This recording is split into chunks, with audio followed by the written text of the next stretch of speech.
The current prevalence has been put at about 25% in the whole of sub-Saharan Africa. That is on the average, but of course you know that sub-Saharan Africa is big, so some countries it might be up to 30%, some it might be up to 35% or about that. One of them is genetics. It's been said that the black race are more predisposed to hypertension. The other thing again is access to medications. People in sub-Saharan Africa compared to Western Europe or to the North America who don't have as much access. So of course you can expect that the burden of hypertension will be higher in such societies. Of course, again, some people have linked this up also to stressful level. There's more westernization, there's more urbanization. People are adapting more to the Western lifestyle, taking more of the stored food, which is stored with salt.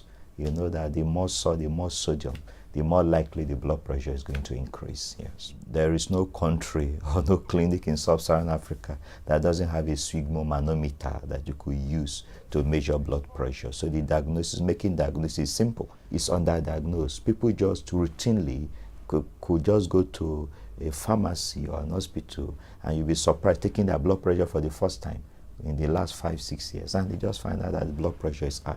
We're just working on the roadmap because we want as many people to have access to measuring blood pressure, and that is why we are saying even in the common pharmacy, in the dispensary or the primary health care or places like that, there should be blood pressure measurement.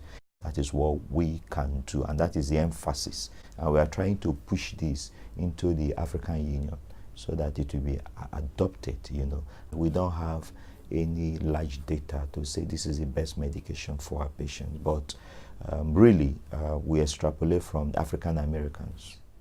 If we want to look out for the best antihypertensive combination, 2-drug combination, in blacks residing in sub-Saharan Africa, because in spite of the burden, in spite of the fact that hypertension is the commonest cause of heart failure, a great cause of kidney disease, great cause of stroke in our environment, we don't still know the best treatment. We are recruiting patients that are hypertensive and the blood pressure are not controlled on one medication. Yeah, and we have a blood pressure range for that. We don't want so we want a patient, it's just on one medication, that's monotherapy, and the blood pressure is not good. Secondly, we are recruiting newly diagnosed patients that have high blood pressure, provided the systolic blood pressure is less than 180. That is very, very important, because most times we find out that by the time it's more than 180, they need more than 2 drugs, and you are going to be using 2-drug combination. And then age 30 to 79. We don't want two patients that are too young, because we want to exclude secondary hypertension as much as possible. Yeah, neither do we want patients that are too old and might not be able to cope, you understand, with the stress of repeated or clinical trial being involved. Yes. 6 countries in sub-Saharan Africa and 10 sites. So we have Nigeria, we have Abuja, which is a coordinating center. Then we have Kano. Kano is in the northern part. Then we have Ibadan. Ibadan is in the southern part. So 3 sites. In South Africa, we coordinate the data management.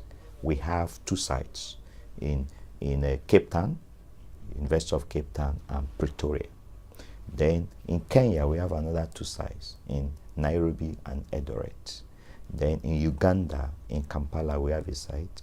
In Mozambique, we have a site in Maputo, and in Cameroon, we have a site in Douala. One of them is that the patients are going to have free ambulatory blood pressure monitoring, which, I mean, is not routinely done, as we know.